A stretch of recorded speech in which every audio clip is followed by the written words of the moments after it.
sommes une société de conseil. On aide les entreprises tunisiennes à s'organiser, à améliorer leur performance à travers des solutions logicielles qu'on appelle ERP. Code source de l'application, il peut y accéder pour voir comment il est codé.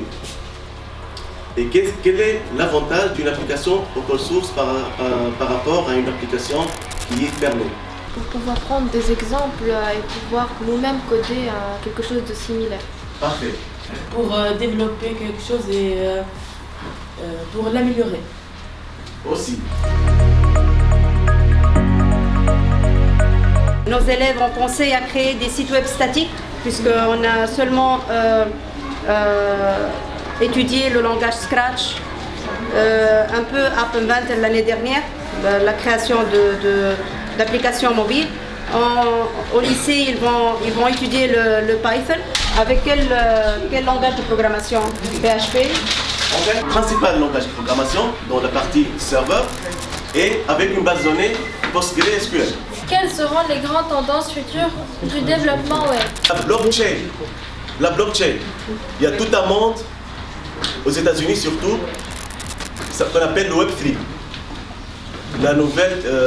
Les nouvelles tendances du web, c'est un nouveau web, c'est un nouveau monde. Pour nous, c'est un ERP modulaire et complet. Modulaire, c'est-à-dire un ERP, c'est un ensemble d'applications ou bien de modules. On peut installer une application de gestion des ressources humaines facilement, un site web professionnel.